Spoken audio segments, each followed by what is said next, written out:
Have you ever found yourself sitting in a quiet room, the weight of loss resting heavy on your heart, wondering if the ache will ever soften? Maybe it's the empty chair at the kitchen table, the silence where a loved one's laughter used to be, or even the grief that comes with saying goodbye to a chapter of your life.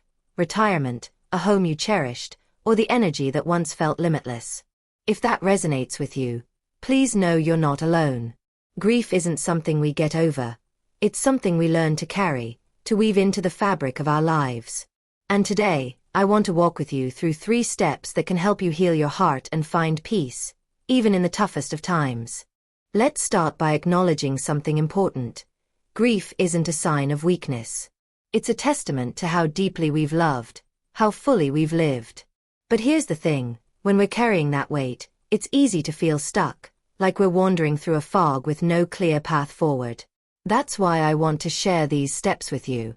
They're not about fixing your grief. They're about honoring it, giving it space, and gently finding your way back to moments of light. The first step might sound simple, but it's often the hardest. Acknowledge your grief.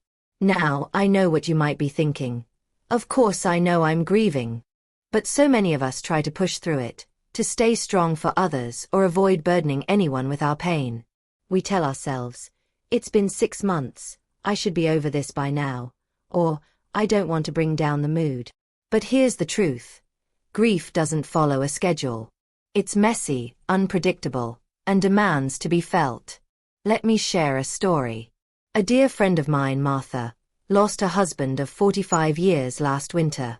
She threw herself into busyness, sorting paperwork, organizing family gatherings, anything to avoid the quiet moments.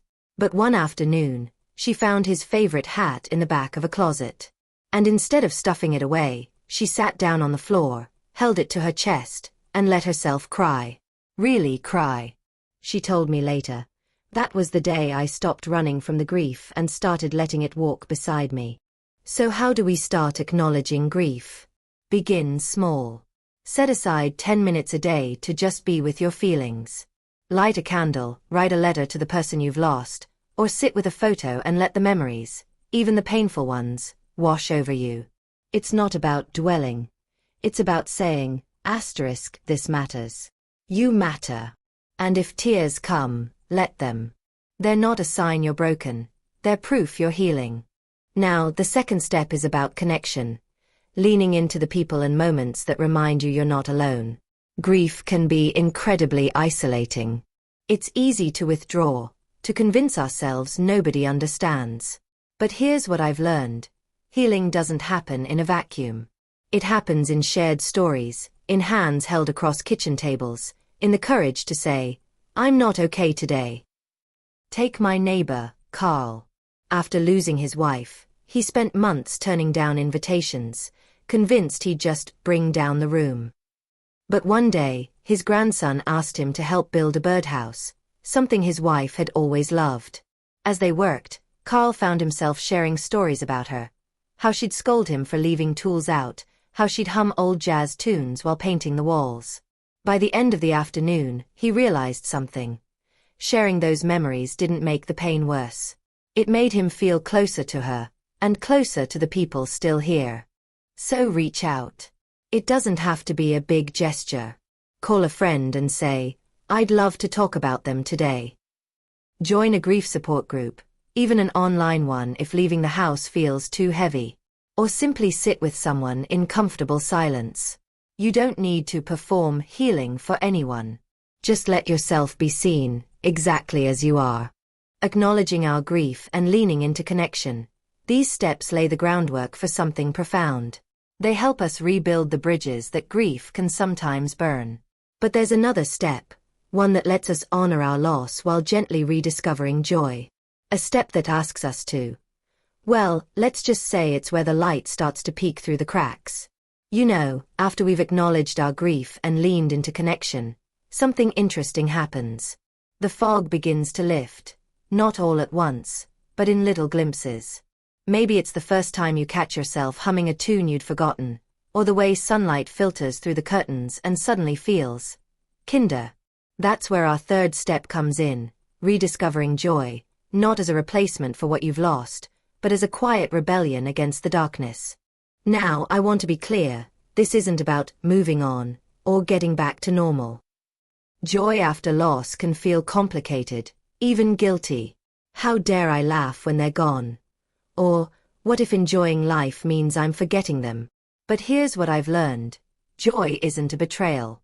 It's a testament. It's saying, my love for them was so big, it still has room to spill over into the world.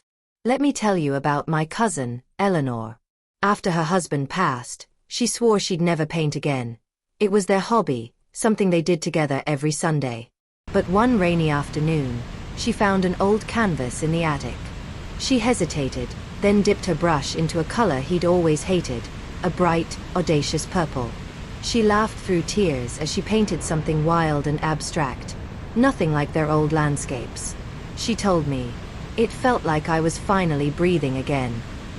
Rediscovering joy starts with permission, to try something new, to revisit something old, or to simply sit in the stillness and notice what still feels good. It doesn't have to be grand. Maybe it's planting basil in a windowsill pot because you love the smell, or putting on a song that makes your hips sway, even if it's just for a minute. These small acts are like stitches, slowly mending the fabric of your days. And here's a secret. Sometimes joy comes dressed as purpose. Take my friend Sam. After losing his wife, he felt adrift, until his granddaughter asked him to teach her how to fish. Those mornings by the lake turned into something sacred. He wasn't just passing down skills. He was keeping his wife's love of nature alive. Now, he volunteers at a youth outdoors program. It's not about filling the hole she left, he says. It's about letting her light shine through me. If guilt tries to creep in, I shouldn't feel good today. Gently remind yourself, joy and grief can coexist. They're not opposites. They're companions. One doesn't erase the other. So, start small. Keep a gratitude jar by your bed.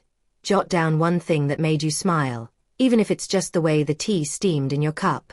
Or say yes to an invitation that scares you a little, like that community choir or a beginner's painting class. And don't be surprised if joy surprises you. It might come in the middle of a grocery aisle when a stranger shares a joke, or in the quiet pride of finishing a crossword. These moments don't fix everything, but they remind us that life, even now, is still worth living. That we're still here, still capable of wonder. I'll leave you with this. Healing isn't a straight line. Some days, the grief will feel fresh all over again. Other days, you'll catch yourself smiling at a memory instead of crying. Both are okay. Both are part of the journey. What matters is that you keep showing up. For yourself, for the people who love you, and for the possibility of light. There's a quote I've held close for years. Grief is love's souvenir. It reminds me that the ache we carry isn't a flaw. It's evidence of how deeply we've loved. And while that love doesn't vanish, our relationship with grief can change. It can become softer, gentler, something we learn to hold without letting it drown us. That's what these steps are really about, not erasing the pain, but making room for peace to grow alongside it. Let's take a moment to weave these steps together. We started by acknowledging our grief, giving it the space it deserves instead of stuffing it into corners. Then we leaned into connection, because healing thrives in the soil of community. And finally, we began rediscovering joy, not as a replacement, but as a quiet celebration of life's stubborn, beautiful persistence. I want to share one last story. A woman named Grace wrote to me after losing her sister. For months, she'd kept her sister's favorite scarf tucked in a drawer, afraid touching it would make the loss feel too real. But one morning, she wrapped it around her shoulders and walked to their favorite spot by the river. She told me, I could almost hear her laughing beside me, saying, "Took you long enough."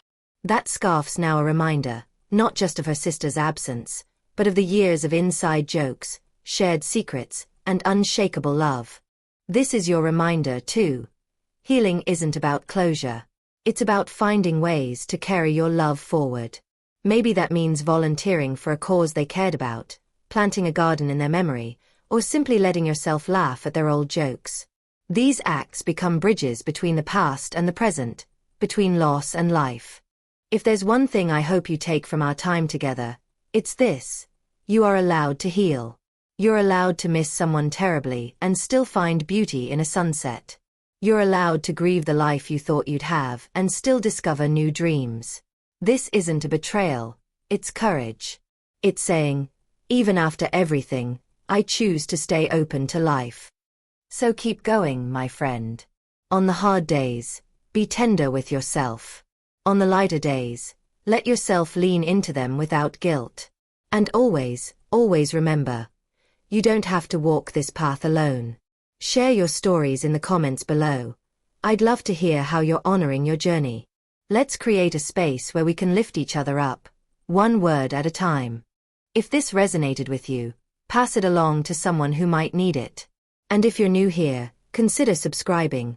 We're all about finding grace and grit in life's second acts. Thank you for letting me walk alongside you today. However your heart is feeling right now, just know, it's okay. You're okay. And somewhere, even on the toughest days, there's a light waiting to meet you halfway. Here's to your courage, your love, and the peace that finds us when we least expect it. Keep going.